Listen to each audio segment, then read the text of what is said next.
성지순례 때 실제 길보아 산을 본 적이 있습니다. 이 산은 약 해발 500m 정도 되는 그렇게 높지 않는 산입니다. 멀리서 보면 꼭 제주도의 한 오름에 불과해 보이는 그런 산입니다. 오늘 본문은 이 산을 배경으로 하고 있는데요, 일명 길보아산 전투입니다. 이 전투에서 사울 왕과 그 세 아들은 전사하게 됩니다. 그러나 그것으로 끝이 아니었습니다. 대적 블레셋은 그렇게 전사한 사울의 시체를 훼손하여 머리는 자기들의 신당으로 보내고 그의 시체는 한 성벽에다가 못 박아 답니다. 자, 바로 그와 같은 때였습니다. 그때 길르앗 야베스 주민들이 이와 같은 일을 듣습니다. 그리고는 조금도 주저하지 않고 밤새도록 달려가서 그의 시체와 그의 아들들의 시체를 수습해서 돌아옵니다. 그리고는 그를 장사하고 7일 동안 금식까지 합니다. 여러분, 바로 이와 같은 대목입니다. 이 길르앗 야베스 주민들은 왜 그런 일을 했을까입니다. 무슨 이유와 무슨 근거를 가지고 그런 일을 감행했을까요? 생각해보면 그런 일은 무모해 보이기까지 합니다. 꼭 그렇게까지 해야 하는 그 당위성을 찾기가 쉽지 않아 보입니다. 왜냐하면 사울은 지난 10년간이나 다윗을 죽이기 위해 혈안이 되어 있었습니다. 그리고 그는 이스라엘의 국력을 소진시킨 장본인이기도 합니다. 또 그는 정상이 아니었습니다.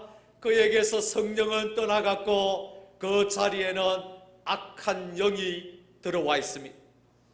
신앙이 무엇입니까? 삶까지도 완전히 잃어버렸습니다. 얼마나 많은 날들과 시간들과 범사들 가운데서 하나님 앞에서 범죄하고 사람들 앞에서 범죄하고 있는지요. 더 결정적인 사실은 하나님이 그런 그를 죽이시기로 이미 작정하고 계셨다는 부분입니다. 우리는 그런 힌트를 역대상 10장 13절로 14절 말씀 속에서 얻게 되는데요, 한번 보십시오. 사울이 죽은 것은 여호와께 범죄하였기 때문이라 그가 여호와의 말씀을 지키지 아니하고 또 신접한 자에게 가르치기를 청하고 여호와께 묻지 아니하였으므로 여호와께서 그를 죽이시고 그 나라를 이새의 아들 다윗에게 넘겨주셨더라. 여러분 보세요. 그렇기 때문에 오늘 이 길르앗 야베스의 주민들이 하고 있는 행동은 어떤 의미에서 정말 무의미하기 그지없고 무모해 보이기까지 하며 그렇게까지 하는 근거와 의의와 명분을 찾기에는 심히 어려워 보이는 행동처럼 보입니다. 그런데 이 길르앗 야베스의 주민들은 그런 일을 했습니다. 왜 했을까요? 보시면 이 길보아 산에서 치러진 전쟁은 여러분 보통 전쟁이 아니었습니다. 이 전쟁으로 말미암아 되어진 일을 7절 말씀해 보시면 골짜기 저쪽에 있는 이스라엘 사람과 요단 건너 쪽에 있는 자들이 이스라엘 사람들이 도망한 것과 사울과 그의 아들들이 죽었음을 보고 성읍들을 버리고 도망하매 블레셋 사람들이 이르러 거기에서 사니라. 무엇을 말씀합니까? 그 전쟁으로 말미암아 받게 된 압박이 결코 만만치 않았다는 것을 보여주는 말입니다. 보십시오. 다 자기 살 길을 찾아 숨거나 도망하거나 36개 주랭랑을 다 쳤습니다. 그런데 이 길르앗 야베스의 주민들이었습니다. 그들은 그렇게 살벌하고 삼엄하고 통금이 엄격하게 제한되는 압박 가운데서도 어떻게 그들은 그런 일을 할 수 있었는가입니다. 적어도 그들은 세 가지를 각오했기 때문입니다. 첫째, 희생입니다. 희생을 각오했습니다. 둘째, 죽음입니다. 죽음까지 각오했습니다. 셋째, 삶입니다. 삶까지도 포기했기 때문입니다. 그러니까 이 길르앗 야베스의 주민들은 이런 표현입니다. 그들은 당돌하게 그들은 당돌하게도 그 일을 감행한 것입니다. 이런 그들의 행동은요, 마치 신약에 이런 한 사람을 떠올리게 합니다. 그는 아리마대 사람 요셉이었습니다. 이 아리마대 사람 요셉이 그때 행동한 행동이 그것입니다. 당시 여러분, 유대교의 압박은 실로 엄청났습니다. 그들의 권세 또한 엄청났습니다. 그런 일을 주도적으로 이끌고 있는 대제사장들의 행동은 보통 행동이 아니었습니다. 그들의 권세는요, 심지어 죄 없으신 하나님의 아들 예수까지 잡아 죄를 만들어 십자가에까지 못 박아 죽이기까지 하는 권세였습니다. 그 로마의 무시무시한 권력도 움직이는 자들이 유대교와 대제사장들이었습니다. 그런 서슬프른 권세 앞에 예수님을 따르는 제자들의 행동은 보십시오. 그들은 하나같이 다 자기 살 길을 찾아 도망갔습니다. 그런데 그런 상황 가운데서 빌라도에게 찾아가서 예수님의 시체를 달라고 행동한 사람이 바로 아리마대 사람 요셉이었습니다. 그런 당시 저명한 사내들인 공회의 공회원이었습니다. 그러니까 예수님은 그가 속해 있었던 이 사내들인 공회에서 신문을 받아 십자가에 못 박혀 죽었습니다. 그런데도 이 아리마대 사람 요셉은 보십시오. 그는 그럼에도 불구하고 그 일을 당돌하게 행합니다. 성경은 그때 그의 이런 행동을 다음과 같은 단어를 써서 이렇게 나타내고 있는데요. 한번 보십시오. 아리마대 사람 요셉이 와서 당돌히 빌라도에게 들어가 예수의 시체를 달라 하니 이 사람은 존경받는 공회원이요 하나님의 나라를 기다리는 자라. 그 단어는 바로 당돌히라는 단어입니다. 이 말은 쉬운 말로요, 용기를 말합니다. 용기를 가지고라는 말입니다. 그러니까 여러분, 그는 사내들인 공회원이었습니다. 예수님은 당시 이 사내들인 공회로부터 신성모독죄라는 죄명으로 그에게 사형 언도를 내립니다. 그러므로 그는 예수를 두둔하고 가서 그의 시체를 달라고 하는 것은 한마디로 그가 배반자로 낙인 찍힐 수 있었고, 그 역시 신성모독죄로 몰릴 수 있었습니다. 그리고 당시 로마법으로는 예수 그리스도가 반역죄로 처단되었기 때문에 누구든지 반역죄로 로마법에 의해 처단되는 사람의 시체는 돌려받을 수가 없었습니다. 그걸 돌려달라고 한 것은 여러분 정말 무모해 보이기 짝이 없습니다. 그가 배신자로 낙인 찍히고 그와 그의 가족들도 위험에 처할 수 있는 아주 위험천만한 행동을 그가 했습니다. 여러분, 그는 왜 이런 행동을 했을까요?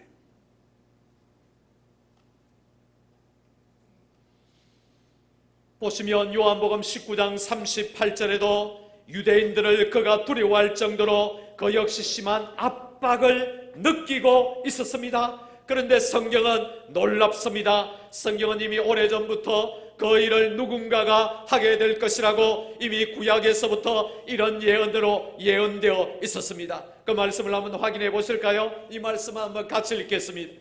그는 강포를 행하지 아니하였고 그의 입에 거짓이 없었으나 그의 무덤이 악인들과 함께 있었으며 그가 죽은 후에 부자와 함께 있었도다.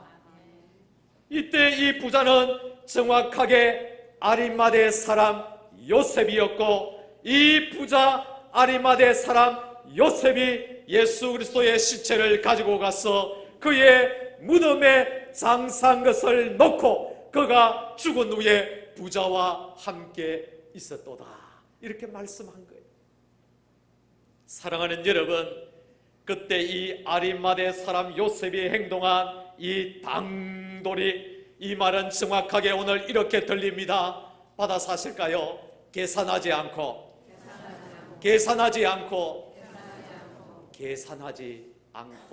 정확하게 들립니다. 여러분, 그렇습니다. 그는 그 당시 그때 이것저것 계산하지 않았습니다. 만일 그가 이 일을 놓고 이것저것 계산하였다면 그런 그와 그의 가족들이 당할 불이익을 먼저 생각했을 것입니다. 그리고 그의 사내들인 공회의 그 공회원으로서의 지위를 생각했을 것입니다. 그러나 그는 계산하지 않았습니다. 그래서 바로 이 계산하지 않았던 그의 정신으로 말미암아 우리 사도신경에 십자가에 못 박여 죽으시고 장사 지낸 바 되셨다가 사흘 만에 다시 살아나셨으며가 있습니다. 그러니까 이 죽으심과 이 부활하심 사이에 있는 이 장사 지낸 바 되심, 여러분, 오늘 하나님의 나라와 하나님의 뜻은 바로 이런 요셉과 같은 용기 있는 당돌이 행하는 사람들을 통하여 오늘도 이루어지고 있음을 믿습니다. 자, 그렇다면 여러분, 오늘 이 길랏 야베스의 주민들, 적어도 그들은 계산하지 않는 자들이었습니다. 얼마나 좋은 정신인지요. 만일 그들이 그 상황 가운데서 계산을 복잡하게 하고 머리를 복잡하게 쓰고 굴렸다면 오늘 이 본문의 이야기는 아예 기록되지도 않았을 것입니다. 참으로 주 성령께서 영감 가운데서 이 길랏 야베스 주민들을 칭찬하고 계시는 장면이 아닐 수 없습니다. 그래서 오늘 이 길랏 야베스의 주민들, 그들은 적어도 누군가입니다. 적어도 이들은 계산하지 않고 행동했던 자들이었습니다. 그럼 오늘 이런 요지가 하나 잡힙니다. 그럼 그들로 하여금 이렇게 사울의 시체를 거두어 장사한 그들의 행동은 도대체 어디에 근거한 행동이었는가입니다. 어디에 근거한 행동이었을까요? 그가 왕이었기 때문이었을까요? 안 그러면 그를 불쌍히 여기는 연민 때문이었을까요? 아니면 인간된 도리로서 마땅히 그렇게 행동하는 행동이었을까요? 왜? 그들은 무엇 때문에 그런 일을 했을까요? 그 답은요, 주의 기름 부으심을 받은 자가 저 상태로 있는 것은 그를 기름 부어 세우신 하나님의 거룩한 이름이 저 이방인들에게서 더럽혀지게 된다는 바로 하나님의 살아있는 말씀이 그들을 지배하고 있었기 때문이었습니다. 그래서 저들은 그것을 용납할 수 없는 살아있는 마음과 살아있는 생각과 살아있는 행동이 이들의 중심에 있었기 때문이었습니다. 사랑하는 여러분, 이 길랏 야베스의 주민들, 살아있는 마음입니다. 살아있는 생각입니다. 살아있는 행동입니다. 여러분, 그렇습니다. 이렇게 우리를 살아있는 마음, 살아있는 정신, 살아있는 행동으로 무장하게 하는 비밀은 바로 하나님의 말씀입니다. 그래서 하나님의 말씀은 살아있고 운동력이 있습니다. 이 하나님의 말씀은 능히 우리의 마음도 살려놓는 능력이 있고 우리의 생각도 살려놓는 능력이 있고 우리의 행동까지도 살려놓는 능력이 있습니다. 그래서 하나님의 말씀은 살아있고 운동력이 있습니다. 좌우의 날선 어떤 것보다도 예리합니다. 혼과 영과 및 관절과 골수까지 찔러 쪼갭니다. 또 우리의 마음의 생각과 뜻까지 판단합니다. 그래서 우리로 하여금 어떤 범사를 다루면서 실제로 살아있는 마음을 가지고 살아있는 정신을 가지고 살아있는 행동을 가지고 이끄는 동력은 바로 언제나 하나님의 말씀입니다. 왜냐하면 하나님의 말씀이 들어가는 곳에는 살아나는 역사가 일어나기 때문입니다.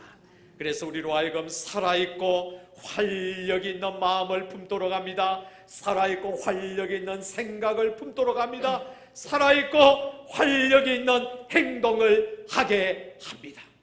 그래서 뜻은 이루어지고 거기에 영감이 임하고 거기에 감화와 감동이 일어나게 되고 거기에 기적도 일어나게 되고 안 될 것만 같은 일도 되는 일이 일어나고 그 범사는 그렇게 함으로 하나님의 말씀의 지배를 받고 움직이는 하나님의 사람들을 통하여 이루어지게 됩니다. 길라디 야베스 주민들 살아있는 사람들이었습니다. 오직 하나 다른 것이 아닙니다. 주의 기름 부으심을 받은 자가 저 상태로 있는 것은 그를 기름 부어 세우신 하나님의 거룩한 이름이 저 이방인들에게서 더럽혀지는 것을 용납할 수 없는 살아있는 마음이었습니다. 이런 살아있는 마음을 우리 모두에게도 선물로 허락해 주시기를 바랍니다. 자, 그럼 이렇게 길라디 야베스의 주민들은 계산하지 않고 사울의 시체를 거두었는데요. 그럼 이렇게 길라디 야베스의 주민들로부터 그의 사후 이렇게 도움을 받고 있는 사울은 그럼 평소 어떤 사람이었는가 하는 점입니다. 그는 어떤 사람이었습니까? 다음 이 두 장면입니다. 이 두 장면은 그가 평소 이런 사람이었다고 밝혀주는 결정적인 구절입니다. 먼저 첫 번째 장면은요, 그때 어린 다윗이 적장 골리앗을 이기고 난 다음이었습니다. 그때 이스라엘 여인들이 그 광경을 놓고 이런 노래를 지어 불렀습니다. 여인들이 뛰놀며 노래하여 이르되 사울이 죽인 자는 천천히요 다윗은 만만이로다 한지라. 자, 이 장면에서 사울의 마음은 어떤 마음이었으면 했습니까? 만일 그가 그때 하나님의 말씀의 지배를 받으면서 살아있는 마음과 살아있는 생각과 살아있는 행동으로 행동하였다면 그는 그때에 저 어린 다윗을 통하여 저 적장 골리앗뿐만 아니라 대적 블레셋을 통하여 우리에게 승리를 주신 그 하나님을 드러내며 영광을 올리는 최전선 앞에서 다윗을 칭찬하고 격려하고 치하하고 온 백성들과 더불어 기뻐하는 행렬에 누구보다 앞장서 있어야만 했습니다. 그러나 사울은 꼭지가 돌아갔습니다. 왜냐하면 그는 계산하고 있는 자였기 때문입니다. 그 노래가 무엇이라고 여러분? 그 말 한마디 때문에 그는 그때부터 계산적으로 움직이기 시작합니다. 심지어 왕권의 교체까지 염두에 두며 복잡한 계산을 하며 그때부터 다윗을 죽이기 위해 혈안이 되어 국력을 소진하면서 10년간 다윗을 죽이기 위해 공모하는데 그 마음과 생각과 행동을 사용했던 자가 사울입니다. 그는 계산했습니다. 다른 한 장면은요, 다음 이 장면입니다. 사무엘이 사울에게 이르되 여호와께서 나를 보내 왕에게 기름을 부어 그의 백성 이스라엘 위에 왕으로 삼으셨은저 이제 왕은 여호와의 말씀을 들으소서. 만군의 여호와께서 이같이 말씀하시기를 아말렉이 이스라엘에게 행한 일 곧 애굽에서 나올 때에 길에서 대적한 일로 내가 그들을 벌하노니 지금 가서 아말렉을 쳐서 그들의 모든 소유를 남기지 말고 진멸하되 남녀와 소아와 젖먹는 아이와 우양과 낙타와 나귀를 죽이라 하셨나이다 하니 사울이 그렇게 했을까요? 사울이 하윌라에서부터 애굽 앞 술에 이르기까지 아말렉 사람을 치고 아말렉 사람의 왕 아각을 사로잡고 칼날로 그의 모든 백성을 진멸하였으되 사울과 백성이 아각과 그의 양과 소의 가장 좋은 것 또는 기름진 것과 어린 양과 모든 좋은 것을 남기고 진멸하기를 즐겨 아니하고 가치 없고 하찮은 것은 진멸하니라. 왜 하나님의 말씀은 다 진멸하라 했는데 사울은 왜 현장에서 다 진멸하지 않고 그의 양과 소의 가장 좋은 것과 또는 기름진 것과 어린 양과 모든 좋은 것을 남기고 진멸하기를 즐겨 아니하고 가치 없고 하찮은 것은 진멸했을까요? 무엇 때문이었을까요? 그는 계산하는 자였기 때문입니다.